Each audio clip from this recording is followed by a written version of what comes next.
మెడ్సీ IVF ఉచిత సంతాన సాఫల్య చికిత్స శిబిరం ఏప్రిల్ 15 నుండి మే 15 వరకు. నమస్తే రమ్మగారు. నమస్తే జయ. రమ్మగారు, జనరల్గా ఒక విషయం అండి, ఏంటంటే పెళ్ళిలో ఉన్నటువంటి ఆ నాజుకుతనం పెళ్ళైనాక కొన్ని సంవత్సరాల తర్వాత కనిపించదు. ఆడవాళ్ళలో అయితే అసలు చాలా తక్కువగా ఉంటుంది. మగవారు కొంత మెయింటైన్ చేస్తే ఓకే. పెళ్ళయ్యి పిల్లలు పుట్టాక పెళ్ళిలో ఉన్నంత సౌందర్యం కనిపించకపోతుంది. దాన్ని ఎలా అంటే ఒకరినొకరు దెప్పిపొడుచుకోవటం, పెద్ద పెద్ద ఇష్యూలు చేసుకోవటం, సూటిపోటి మాటలు అనటం, కొన్ని ఫ్యామిలీస్లో అయితే ఇవి ఇష్యూలకి దారితీసి ఒకరినొకరు వదిలేసే స్థాయికి కూడా వెళ్ళిపోతూ ఉంటారు కొంతమంది. కానీ అది ఎలా కంటిన్యూ చేయలేకపోతాం కదా రమ్మగారు, ముఖ్యంగా ఆడవాళ్ళమైతే.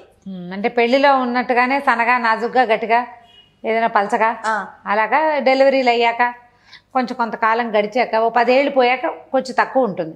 కొద్దిమంది మెయింటైన్ చేయగలుగుతారు, కొంతమంది వాళ్ళ శరీర ధర్మం ప్రకారం అలాగే ఉంటారు. అవును.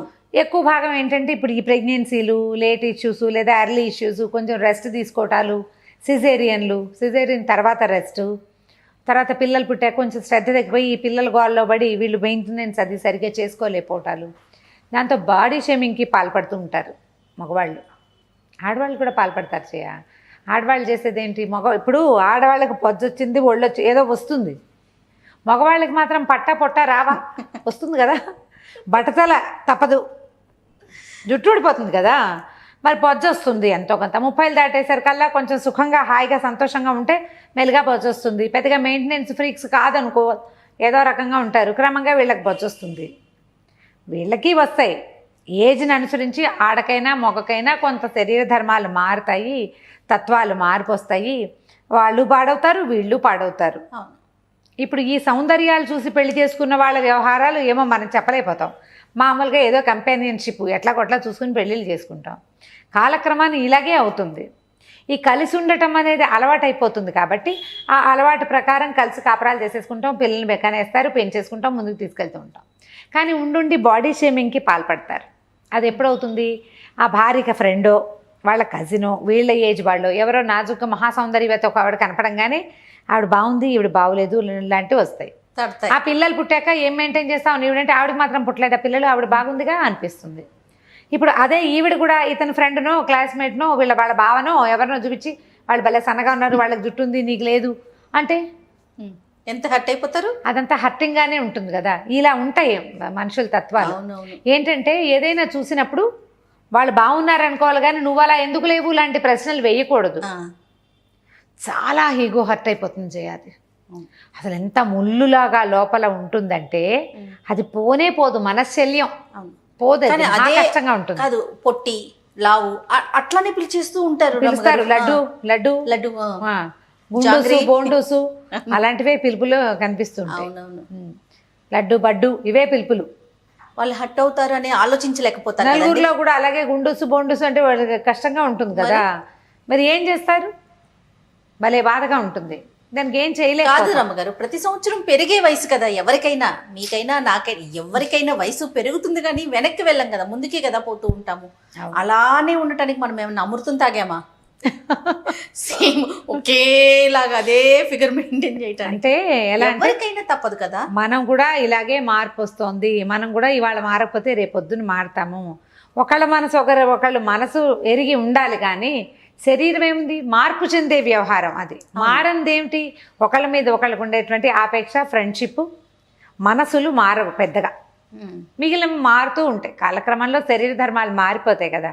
ఈ ఆలోచనతోటి పనిచేయాలి జయ. నువ్వు ఇలా మంచి టాపిక్ తీసావు, దీని మీద నాకు ఒక భలే సరదా కథ గుర్తొస్తుంది, బాగుంటుంది కథ.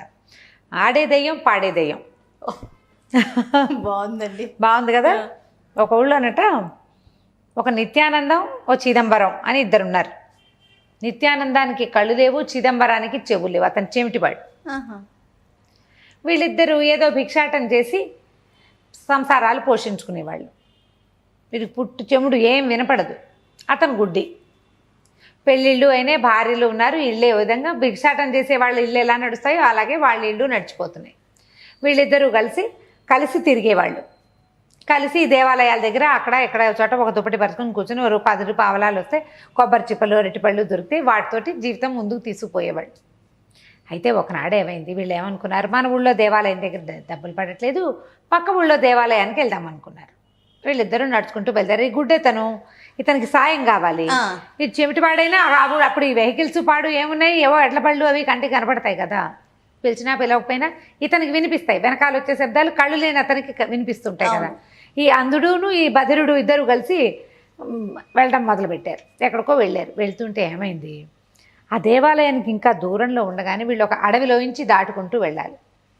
ఎవరో ఇద్దరు మనుషుల్లాగా కనపడ్డారు. మనుషులు కాదు, వాళ్ళు కనపడ్డారు మొత్తానికి. ఒకడేమో తెగ పాడేస్తాడు. ఎంత కర్ణ కఠోరమైన కంఠస్వరమో చెప్పరాని కంఠస్వరం వాడిది. అక్కడి నుంచి వాడితో ఉన్న ఆడది డ్యాన్స్ చేస్తుంది. ఆ పాటకి తగినట్టుగా అసలు కంటితో చూడలేనంత మహాభయంకర నృత్యం.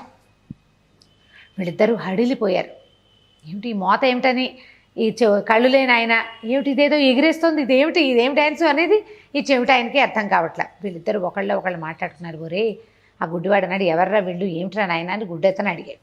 అంధుడు అడిగేసరికల్లా ఈ చెవిటి ఆయన అన్నాడు, ఒరే వీళ్ళు మనుషుల్లాగా లేరురా, కాళ్ళు నేల మీద అంటలేదు, కాళ్ళు అంటలేదు, పిశాచాల్లాగా ఉన్నాయి. ఊరికే గబుకు చూస్తే మనం దూరం నుంచి మనుషులు అంటున్నాం కానీ వీళ్ళు మనుషులు కాదు, నేల మీద కాళ్ళు లేవు వీళ్ళకి. అది తెగ పాడేస్తుంది, ఆ పాట చెవులు పగిలిపోతున్నాయిరా అంటున్నాడు గుడ్డైన ఆ మగవాడు పాడే పాటకి. ఇక కళ్ళుండి చెవులు లేని ఆయన ఉన్నాడు కదా, నాకేం వినపడదు కానీ అదేం డ్యాన్స్ రా, ఏమి ఎగురుతుందిరా, కోతిపిల్ల ఎగిరినట్టు, చూడలేక చచ్చిపోతానంటే వీళ్ళిద్దరూ మాట్లాడుకుని ఏమనుకున్నారు, ఎవరికైనా పొగడ్త ఇష్టం, పిశాచాలు మనకు కనపడ్డాయి, మనం చీచీ తప్పుకోండి గిప్పుకోండి అంటే అవి మీద పడి ఏం చేస్తాయో తెలీదు, అందుకని బాగుందంటే సరిపోతుంది. తెలివిగా ఆలోచించారు. ఎంత బాగుందో అంటే సరిపోతుంది. ఏదన్నా తృణమో పణమో ఇస్తే కనీసం ముందు వదిలిపెడతాయి, తృణం ఇవ్వకపోతే పీడా పోయేది, ముందు వదలాలి కదా. అంతేగా. అందుకని ఈ గుడ్డ ఆయన ఏం చేశాడు, చక్కగా చప్పట్లు కొట్టాడు. బాబా ఏం పాట, ఎంత చక్కటి పాట, ఎంత పరమాద్భుతమైన పాట, ఇలాంటి పాట నా జీవితంలో వినలేదన్నాడు. ఆ భయాన్ని పెద్ద గొంతేసుకుని పాడుతున్న పిశాచం టక్కిన పాట ఆపేసింది. ఏమిటి నా పాట అంత బాగుందా అని గుడ్డ ఆయన అన్నాడు. అబ్బో ఎంత చక్కటి పాట అమ్మా, ఎంత చక్కటి పాట, అసలు ఇలాంటి పాట నేను జీవితంలో వినలేదు సోదరా, ఎవరు నువ్వు, మీ దేవురు, ఎక్కడ నేర్చుకున్నావు ఇంత గొప్ప సంగీతం అని ఈయన. ఇక కళ్ళుండి చెవులు లేని ఆయన ఉన్నాడు కదా, శబాష్ అన్నాడు. ఎంత బాగా డ్యాన్స్ చేస్తావు అమ్మా, నాట్య మయూరివి నువ్వు, నీలాంటి మయూరిని నా జీవితంలో చూడలేదన్నాడు. తిరుగులేదు అనేసరికల్లా బాగానే ఉంది. ఇవి రెండు పిశాచాలు మొహాలు చూసుకున్నాయి. కానీ దానికి తట్టింది ఈ పిశాచానికి. నేను పాట పాడుతుంటే ఒకడే చప్పట్లు కొట్టి నా పాట బాగుందంటాడు, రెండో వాడికి నా పాట నచ్చలేదా, ఒకడే బాగుందన్నాడంటే రెండో వాడికి నచ్చలేదని కదా అని వాడికి ఆ పిశాచానికి డౌట్ వచ్చింది. మగ పిశాచానికి. ఆడపిశాచికి ఏం డౌట్ వచ్చింది, వీడు ఒకడే చప్పట్లు కడుతున్నాడు, వీడేమో పాట బాగుందంటాడు, అంటే నా ఆట నీకు నచ్చలేదా అని రెండోది అడిగింది. అడిగేసరికి వీళ్ళిద్దరు చెప్పుకున్నారు, ఏం చేస్తావమ్మా, పుట్టుగుడ్డి వాడు పాపం, వాడి కళ్ళు కనపడవు, అందుకని నీ డ్యాన్స్ని వాడు చూడలేదన్నాడు. చెప్పాడు తనే, నీ డ్యాన్స్ని నేను చూడలేను, వాడికేమో చెముడు, నా పక్కనున్న వాడికి సంగీతం వినపడదు, నేను సైగ చేస్తాను, వాడికి తట్టి ముందుకెళ్ళు వెనకెళ్ళు చెప్తాను, గట్టిగా చెప్పాలి, వాడికి మామూలు సౌండ్లు వినపడవు, అలవాటుగా నేను మాట్లాడతా కాబట్టి వాడికి తెలుస్తుంది అంతే అని చెప్పాడు. చెప్పేసరికల్లా పిశాచాలు రెండు మొహాలు చూసుకుని, అయ్యో పాపం నీకు చెవులు వినపడవు, నీకు కళ్ళు కనపడవా అంటే కనపడవన్నారు. అనేసరికి ఇలా రా నా దగ్గరికి రాండి. ఏం చేసింది ఆ డ్యాన్స్ పిశాచం, ఉఫ్ అని గాలి, ఒక చల్లటి మంచు లాంటి గాలిని వీడి కళ్ళ మీదకి వాడి చెవుల్లోకి ఊదింది. చిత్రంగా వీడికి కళ్ళు వచ్చేసాయి, వాడికి చెవులు వచ్చేసాయి. తన కళ్ళు వచ్చేసినాయి. ఆ గుడ్డ తనకి పాపం కళ్ళు తెరిచిపోయినా కనపడుతుంది. ఆ పిశాచం చేసే డ్యాన్స్ చూడలేక జుట్టు పీక్కుందామనిపించింది. ఈ చెవిట ఆయనకి ఇప్పటిదాకా ప్రపంచంలో ఏ విషయము బాగా వినపడదు, ఏదో ఒక్కొక్క మాట ఎప్పుడైనా కొంచెం తెలుస్తుంది. ఆ కర్ణ కఠోరమైన గార్ధవ స్వరంతో పాడే సంగీతాన్ని వినలేకపోయాడు. సరే ఎంతో బాగుంది, మళ్ళీ రేపొచ్చి కలుసుకుంటామన్నారు. అన్నాక ఇద్దరు ఇళ్ళకి బయలుదేరి వెళ్ళిపోయారు. ఈ గుడ్డ ఆయన తడువుకుంటూ ఊళ్ళోకి వెళ్ళటం అలవాటు. కళ్ళు తెరిచి చూస్తుంటే ఎటు వెళ్తున్నాం ఏం వెళ్తున్నాం ఏమీ తెలియటల్లా పాపం. కళ్ళు మూసుకొని నడవటం మొదలుపెట్టాడు. తన ఇంటికి చేరాడు. తలుపు కొట్టాడు. తన తలుపు తెలిసింది. తలుపు తీయంగానే ఒక ఆవిడ ఎదురొచ్చింది. పరమ కురూపి ఆవిడ. ఈయన నిర్ఘాంతపోయాడు. ఈ గుడ్డ అయినా ఇప్పుడు కళ్ళు వచ్చేసినాయి కదా, అమ్మ ఇక్కడ ఒక చింతామణి ఒక ఆవిడ ఉండాలి కదా, ఆవిడ ఏది అని అడిగాడు. నేనేనయ్యా చింతామణిని, మీ ఆవిడ్ని అన్నది. దాన్ని నీకేమిటి కనపడుతున్నానా, నేను నీకు కళ్ళు ఎట్లా కనిపిస్తున్నాయి అని అడిగింది. ఈయనకి ఎంత బాధ వచ్చేసిందో, ఇదేమిటి ఈ కురూపుతోట నేను ఇన్నాళ్ళ నుంచి కాపురం చేస్తున్నాను, అబ్బో దీని మొహం పగలు చూస్తే రాత్రి కళ్ళకి వచ్చేలాగా ఉందిగా, అబ్బో ఈ కురూపితో ఎలా బతకాలరా దేవుడు అనిపించింది. కళ్ళు మూసుకుంటే బాగానే ఉంది, తెరిస్తే చచ్చిపోతున్నాడు. కళ్ళు చూడలేకపోతున్నాడు. తెరిస్తే భార్య కనపడుతోంది. ఆమెమో పరమ కురిపి, చట్టి ముక్కు, మెల్లకన్ను, పళ్ళు ఎత్తు, గబగబా వంట చేసి పెట్టింది. మొత్తాన్ని నీ కళ్ళు వచ్చేసినాయి, మనం ఎంతో అదృష్టవంతులం, చక్కగా 4 పనులు చేసుకుని బతకచ్చని సంతోషించింది. ఇచ్చేమిటి ఆయన ఇంటికి వెళ్ళాడు, తలుపు కొట్టాడు. ఎవరితో వస్తున్నా అని మొగస్వరం వినపడింది. ఈయనేమనుకున్నాడు, ఎవరన్నా చుట్టాలు వచ్చారా మన ఇంటికి అని అనుకున్నాడు. మగవాడి గొంతు తెలుస్తోంది. తలుపు తీస్తే వాళ్ళ ఆవిడ నుంచుంది. ఎవరే వచ్చారు మన ఇంటికి అని అడిగాడు. ఎవరు రావటం ఏమిటి, నేనే అని. ఆనంగానే ఈయనకు తెలిసింది, పెళ్ళా మాట్లాడితేనే మగవాడు మాట్లాడినట్టు ఉంటుంది, ఇదేమిటి నీ గొంతు ఇలా ఉంటుందా అన్నాడు. ఆనంగానే ఆవిడ ఆశ్చర్యపోయింది. ఏమిటి నీకు వినపడుతోందా, ఎలా వినిపిస్తోంది నీకు అంటే ఓ పిశాచం వరం ఇచ్చింది. ఇక ఆ వెళ్ళాం ఎన్ని కబుర్లు చెప్పిందో మొగుడికి, పెళ్ళైనప్పటి నుంచి మాట్లాడేదామనుకున్న ప్రతి మాట ఇవాళ మాట్లాడేసింది. ఈయనకి చెవులు పీక్కుందామనిపించింది ఆ గొంతు వినలేక. మరి వినలేడు. ఇన్నాళ్ళు తెలియదు అసలు అమ్మాయి కంఠస్వరం అలా ఉంటుందని తెలియదు ఆయనకి. ఇక బిక్కమొహం వేసుకుని ఉన్నాడు. సాయంకాలం అయ్యేసరికల్లా మెల్లిగా లేచి ఆ చిదానందం ఇంటికి వెళ్ళాడు.